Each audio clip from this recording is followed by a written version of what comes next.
Right, I'm delighted today to have another of our Zoom recordings. And today we're joined by one of the Property Angels trusted property partners. It's Chris Wood from Portfolio. Chris, welcome to today. Tell us a little bit about yourself, though, if you can. I can. So I have been working in property for quite a long time, 16, 17 years maybe.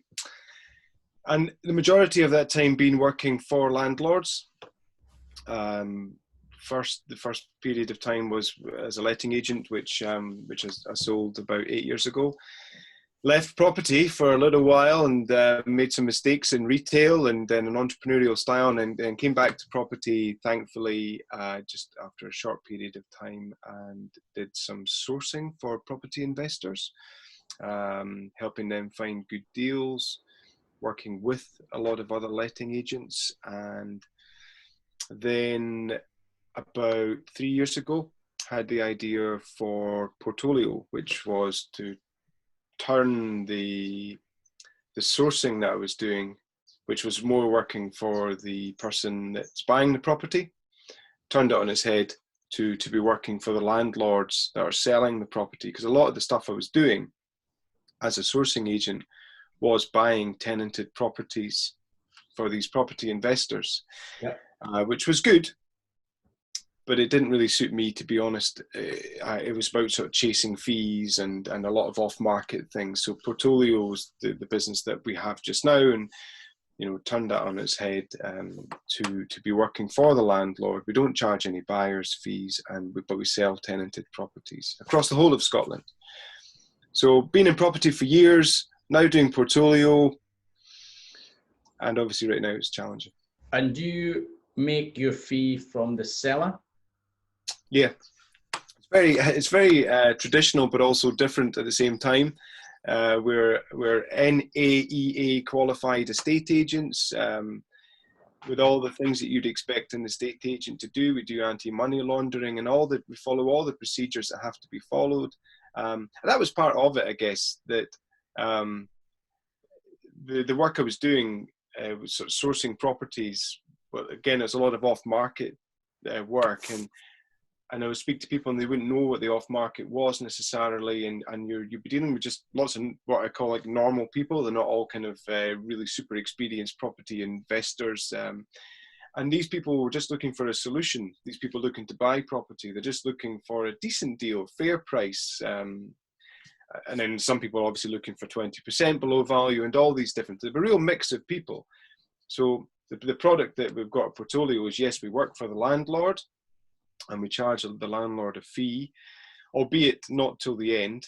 Any landlord that instructs us to sell their property doesn't pay us a fee in the first stage. It's we can get started without any risk in that way, and we have a very strict no sale, no fee guarantee as well. So if they give it a go with the tenant still living there, they're still getting rent coming in, the process can pretty much start now without having to wait for the tenant to move out. And it's nice not to end the tenancy as well. And they don't have to spend any money on the property, and it's just a lot less hassle. But the goal is to still get a good sale price. Now, we talk a lot about good sale price and fair price, and it's kind of a shared success. We obviously have to be realistic, because the person that's buying the property is going to be the new landlord. So the tenancy is unchanged, and the new landlord would be, property investor, and they are not going to want to pay 10% above home report value or 15% or something, but they'll pay the fair price. And it's not rocket science. You just look at where the property is, what kind of property it is, what kind of condition the property is in, get an understanding of the full situation, and have a look at what's happening in similar streets in that area. And you would say, well, other properties are selling for 10% above home report value, or 10% below home report value, or other properties in that area are not selling at all. They're just sticking. So you just look at what's happening and then go back to the landlord, and that's my job really in Portfolio. That's the communication that I do, and speak to that landlord and say, well, this is what I think we can deliver for you, and then they can make an informed decision, which is, again, it's just part of the service, is to help them make an informed decision. if it's for them, then great. We crack on and we'll find them a buyer. So truly the landlord's estate agent, because what I like about it as a landlord myself with a portfolio is that if you go to traditional portals, Rightmove, Zoopla, On the Market, any of the local ones, you as a landlord are buying normally a vacant property. You then have all the hassle of getting the property furnished, getting the property leased, getting the property rented out. So that could take another 3 or 4 months of a void, whereas the advantage of what you're offering for anyone buying is that they have no void, but also for a selling landlord is they don't have to get the tenants out to get an empty property, which is in line with all the majority of the other portals. So they still get the income coming through. The leasing agents still get the income coming through. The tenants don't have to move out. It's presumably it's win-win for everyone. Yeah, it's a big shared success situation. Often the furniture is included in the purchase price, and that can save the buyer quite a few £1,000s, but also just saves the seller quite a lot of hassle. And also the safety certs. We'd never sell a property with a bad tenant, and we will find out if they're a bad tenant during the process at some point. You know, my business partner Ross McDonald, he's been in property for about 19 years. We've both been working for landlords really just about all that time. So we fully understand the private rented sector in Scotland, and nothing really gets past us, to be honest. You're just freezing in me there, Chris. And I think that's going to pick up on our recording. 2 seconds. Sorry, Chris, I think we were buffered there with internet. Must have been a bird flying over my... The internet or Zoom was bored with my chat, so... No, I'm sure not. So you've dealt with a number of landlords over the last 3 years. What are some of the reasons that people decide they want to sell and to use you as well? What are the life events? Yeah, it is. You've hit the nail on the head there, actually, Kev. Life events. Everybody has different reasons, and that's one of the things I'm always keen to find out when I speak to a landlord. Not to be nosy, but why are you thinking to sell? What's your reason? And it can be that often they want to buy a new house themselves. So it's maybe they're downsizing to buy a new place, or they're going to, a new family home. They've maybe had a new child or something. The family's grown, and they want to move. And so if they only own, say, one property, then they would probably want to sell their buy-to-let to avoid paying the ADS, the additional dwelling supplement, on the new property. Yeah. But also to release some of the equity in their buy-to-let so that they can, they have a deposit for their new house. I mean, actually, personally, I'm looking at some options like that myself. But so that's a very common one. Some people are business people, and they have a business that they want to expand, or is maybe just needing a bit of a cash injection. So they're selling 1 or 2 of their buy-to-lets or whatever. There's however much money they need, but they're releasing that equity to put it somewhere else. What you're hearing a lot from me just now is equity. So landlords will only sell a property if they've got equity in it, broadly speaking. I mean, that's what they should do. If the landlord's not got equity in it, they should do their best to try and hold on to it. So if they've got equity in it, then they sell that to release the equity to do whatever. I mean, if they want to go on holiday with it, that's that's fine. I mean, a lot of people maybe just want to get rid of their credit card bills or just put a bit more in the bank so they feel a bit safer.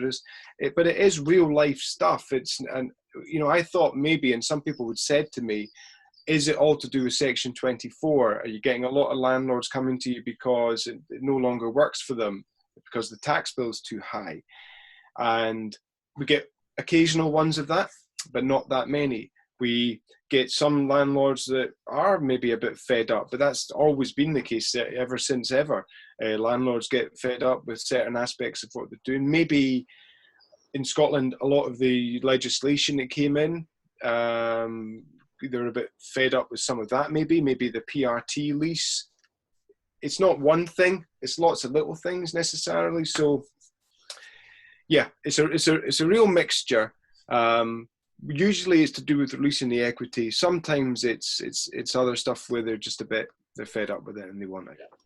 And as a landlord considering portfolio, presumably you have a database of interested potential buyers as well.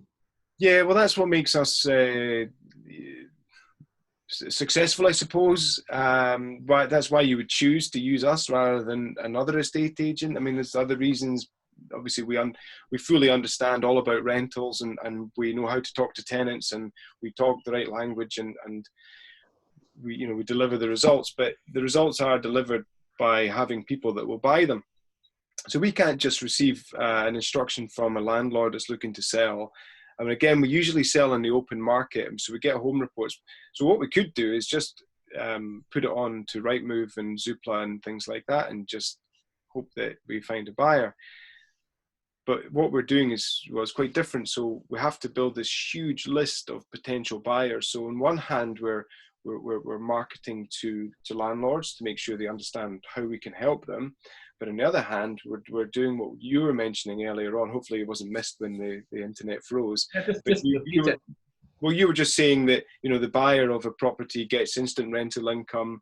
They often get the furniture, it has all the safety certifications. So there's a saving in the cost there, but also there's less risk of it failing an electrical test and having to get a new fuse board. And it's just, buying a tenanted property minimizes risk and maximizes cash flow.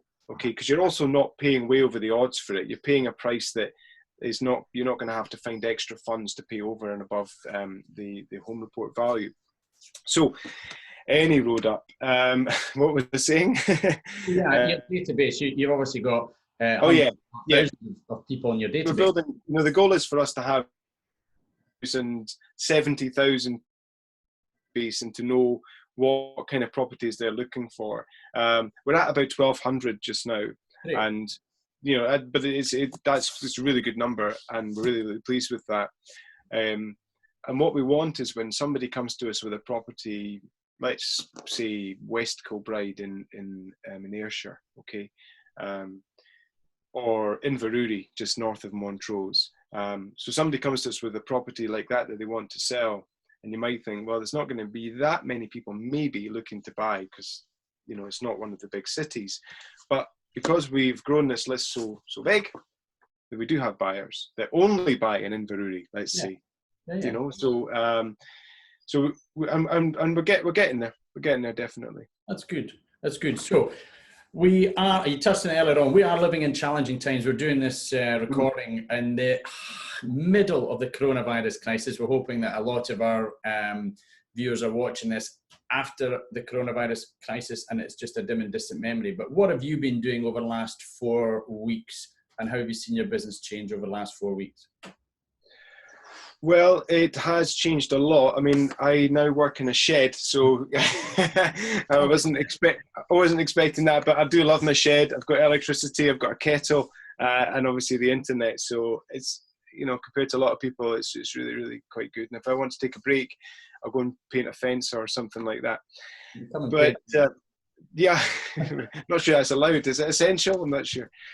So, but it was quite hard because it's estate agency and property has not quite ground to a halt, but there are massive challenges. And we wrote a blog that we just finished yesterday, and it contains information about what surveyors are doing, what solicitors are doing, what's happening with lending, the little bit about the registers of Scotland. I mean, that was a beauty, because Ross and I, my business partner Ross, we were having a Zoom meeting. It was kind of late on, I think, on the 26th of March. And Ross just looked down to his left and he looked at his phone or whatever. He says, "What's this coming through?" And it was that moment that the registers of Scotland had sent all their staff home, and it was there was no sales. It was like, that was it. It's all over. And then the next morning, I came into my shed, turned my radio on, and the government had advised that nobody should be moving home and no sales should happen. And that day, I think it was a Friday, but maybe a Thursday or so, and I did think to myself, can can't, you know, why bother? And it was quite hard. It was really A quite lot of difficult. people have done that. Chris, I think, you know, that you're in the same boat. So what did you do about it? Because Sorry, yeah. Just wanted to share the background to it. We're doing things like property powwows, which is to reach out to as many people in the world of property as possible. And I think it's about staying relevant. We've got a lot of clients. I mean, importantly, we've got a lot of landlords that we had already sold their property. And it was a case of, you know, those sales that are in the pipeline, that are in conveyancing, that are in missives with solicitors, what is happening with them? So that's the sales that are meant to happen at the end of March, April, May, and June. And so we've had one sale, only one sale, which has definitely fallen through. The investor has said, you know, property investors said, I don't want to buy it now. But all the other ones, it's probably about 15 sales or so, are all still to happen. Mhm. The registers of office thing, Scotland, sorry, that was obviously an obstacle that I think has now been solved. There's lots and lots of other challenges, but the big thing for us is to get these things over the line. We've had 3 sales complete in the last 3 weeks, which is great, and great for our landlords. You know, these things don't happen by themselves. And how has that happened? Is that with a team of, you know, is it solicitors are working Yep. to get this over the line, mortgage brokers? How is that all coming together? Yep, that's it. I mean, it depends really what kind of stage it was at, but you do have to have willing solicitors on both sides. So the buying and the selling solicitors has to be that perfect kind of cocktail, if you like.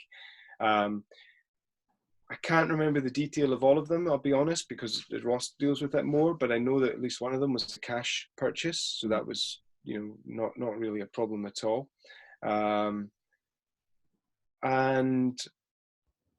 you know, the lending may have, if the offer that was already there was some lenders which had withdrawn offers, but most of them hadn't. So if they already had the offer in principle, if there was lending involved, then it was still fine. So we've heard that some of the lenders are now more willing to accept the valuations that are on home reports. There was one that has done. So I think that as long as the different parties involved, lenders, solicitors, as long as they are willing to see this through and the attitude's right, then I think that most things can be done. I think most things can be done. And I think, you know, we talked about you being one of our trusted property partners right at the outset of this, and it's similar to what we've got with mortgage brokers, with solicitors as well. You know, we've gone to great lengths to make sure that those suppliers, those property partners that we work with are, one, world class, and two, are going to be wanting to go that extra yard for the property buyers, property sellers at times of crisis like this. They're not sitting back going, okay, let's put our feet up, let's watch the latest box set. They are world class providers, and that's where I know you work with those types of people, and we certainly set at the heart of our business the consumer and make sure that there's a great team around them as well. And I think also the property powwows that I mentioned, and the format for that is it's Ross and I and maybe 3 other people. So it's a small group and it's only 45 minutes. But you know, we're able to then say to the surveyor, what's happening with this and what's happening with that? And then other people are asking questions, and you find out kind of you find some good people. I mean, we found another really good solicitor, and so one of the jobs that we do is to develop the landlord's power team. Somebody, you know, people that understand how to get things across the line. So it's like you say, just having the right people on board, you know. And we touched there on the mortgage market, and there were some quite horror stories, a lot of horror stories right at the outset of the lockdown about the mortgage market contracting. Just tell us a little bit about what happened and where it is at the moment. Yeah, well, there's some great headlines, wasn't there? Great headlines that I would say are massively unhelpful, but it's always been the way since forever that these headlines like mortgage lockdown, it wasn't true. If you actually read it was a BBC website that had mortgage lockdown, I'm sure, and I read the article, and that article didn't actually represent the headline, because what happened was the government said that everyone could have mortgage holidays, and I'm not sure if they'd consulted with the lenders on that, but suddenly the lenders were inundated. The banks, mortgage companies were inundated with people asking for mortgage holidays. So that was a new thing that they had to deal with. Plus, on top of that, of course, all of their staff were now working from home. And that industry is one that really hadn't, GDPR was such a big thing for them. They weren't really allowed to take any information home. And so it was just the exact polar opposite. Suddenly everybody's, trying to work from home. So a huge logistical issue for them. And the way that they managed it is by removing some products. And the products they removed, understandably, would be some of the ones that maybe had a slightly higher risk to them, if there's any risk at all. But your 80 to 20 loan to value products and buy-to-let products, yeah. Buy-to-let, yeah. But they also removed 95% loan to value for home buyers as well. And they're back now, I believe, for some lenders. I think Skipton Building Society are now doing 95%, and maybe some other ones as well. It's hard to keep up to date on all of it. But the buy-to-let stuff that you could get was 60-40 loan to value, which arguably is what a property investor might do anyway in this circumstance if they can, is put a little bit more money into it and give them that little bit extra security. But it wasn't a lockdown. There was, I think, maybe Precise mortgage lenders. They maybe put some on hold, all applications on hold. But that was just because they were just so busy dealing with other things as well. It's not a funding issue because there's quite a lot of quantitative easing and such. And there is enough money in the banks. I think you said that as well, Kev, at some point. Yeah. There is, the money is there. I'm not going to sit here and say that everything is sweetness and light and everything is going to be absolutely fine. I think the economy, the macro economy, is a slightly precarious situation just now. I think people have a lot of personal credit cards and with employment maybe dipping significantly. We'll have to wait and see what happens. But it is a logistical situation just now, not a fiscal one.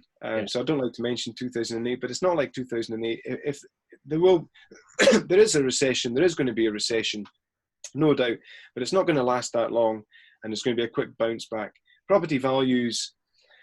I mean, there's parts of Scotland and the UK where the value of the property that's on the market just now. I'm ranting. Sorry. Keep going.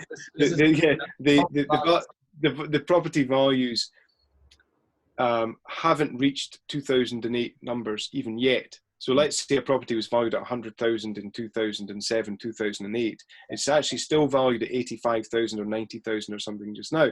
So like the 2008 crash was based on ridiculously hot prices and values those prices and values weren't really based on any real life stuff. I mean, it was just a feeling of hubris, I guess. And now there's much more control over property than there was. I mean, maybe you could argue there's still not quite enough, but there is more control over property. And I think people have more equity in their properties, and there'll be less negative equity. And like I say, these properties that never even got that high, the ones that you might worry about would be some of the ones that were being sold for 15-20% above home report value in parts of Glasgow and Edinburgh and other sort of affluent towns potentially in Scotland. But broadly speaking, it's not going to be a really like a carnival after lockdown. No.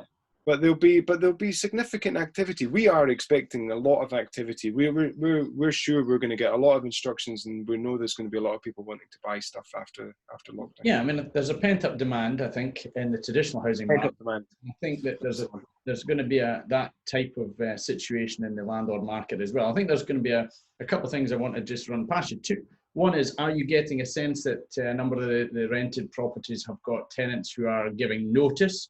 Are you hearing that? Or is that just in the student market as they go home and self-isolate at home? Just in the student market, Kev, yeah. Yeah. So I mean, the answer to that, just a little bit before I forget, is actually people are withdrawing notice. Good. Okay. So if they had previously given notice, then they can't really move. They don't want to move.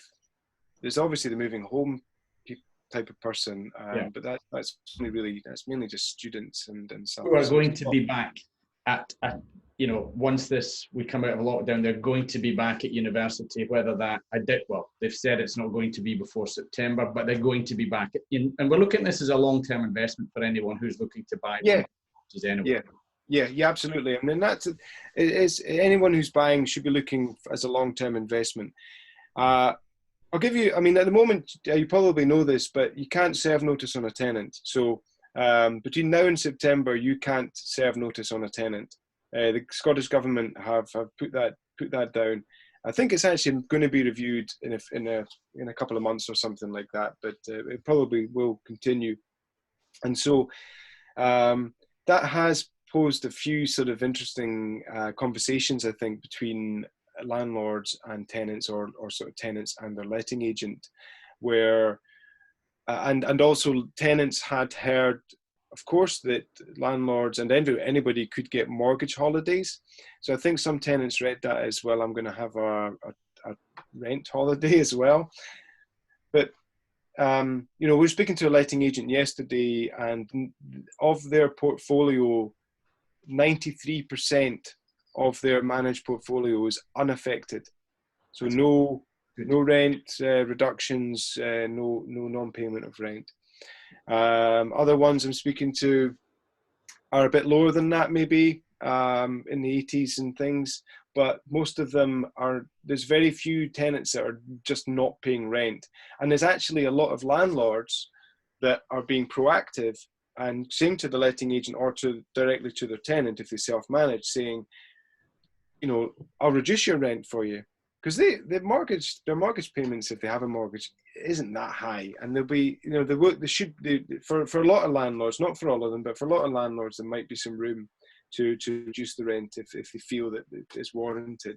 And a lot of them are saying you don't need to pay it back. Some, you know, all landlords are different. I don't want to create a mass stampede of tenants going to landlords asking for things, because I think if a tenant is, you know, receiving moderately the same money they were receiving before, people are spending less money. I think that the value of a roof over your head has never been higher, and potentially a tenant will see that as, you know, they'll prioritize their rental payment above something else now. I don't know. And I think they should, Chris, and I think that what tenants shouldn't underestimate is that if landlords are expected to cut or they don't pay their rent, potentially at some point a landlord may hit problems, have the property or have to sell the property, have it repossessed, and the tenants as a whole have got less properties, the rents then start to go up. So it's a false economy. If they're earning 100% or even 80% of their salary, they should keep paying their rent at the proper levels, is what I would say as a landlord, and also as a tenant. I'm a tenant when I'm down in Edinburgh, and I wouldn't think of looking to reduce my rent. I know that the landlord will be going through a hard time just now as well. You mentioned about prices. I'm going to ask you, because you're based in Edinburgh. We've got an Airbnb market that was extremely busy in Edinburgh up until probably about the beginning of March. And then the bookings dried up from China, from America, the fringes cancelled. And I'm hearing stories of lots of landlords putting their Airbnbs onto traditional rental market, but also presumably they're going to start selling. How's that going to affect prices with regard to supply and demand for that type of 1 bed, 2 bed, 3 bed property flats in Edinburgh, do you think? Well, I've got lots I can say on that, as usual. But I'll start by saying that the serviced accommodation migration out of serviced accommodation into traditional buy-to-let has been going on for a little while. There's been a lot of talk about increased legislation and licensing in serviced accommodation. So a lot of people that maybe had a flat that was on the first, second, third floor, whatever, of a tenement building, there was this talk about they might struggle to get a license going forward. There was more kind of main door stuff that would be, or maybe ground floor flats or houses that would be more for serviced accommodation to get this license, but that was never fully confirmed. But certainly more legislation going into there, and it had become a little bit flooded. What's the word? Saturated, and I think occupancy rates were maybe going down a little bit. But I still think that serviced accommodation in certain cities and parts of cities and in certain towns has a real strong role to play still going forward. So I think looking more long term than just this year and the Edinburgh Fringe Festival, I think that serviced accommodation is still a very viable way for a landlord to make a really, really good yield and to offer a really, really good product. But the immediate effect is that occupancy rates are down to pretty much zero. I mean, I've seen some serviced accommodation landlords do some creative stuff with giving accommodation to key workers, which has been quite cool. Yeah. But we're working for somebody just now who does have some property in the Edinburgh Old Town, and that is available as a portfolio. And so it's a good deal for any buyer. But there'll be people with other businesses that are affected by coronavirus that had serviced accommodation, and maybe their serviced accommodation is no longer an asset at this period; it's a liability, and so they're looking to move that on. So yeah, there are I know of firsthand a number of properties that have come on the market that were for serviced accommodation that are available to buy. So yeah, that is happening. I don't know anything other than what's happening with Portfolio, because I don't know. I just have not heard anybody else talk about it.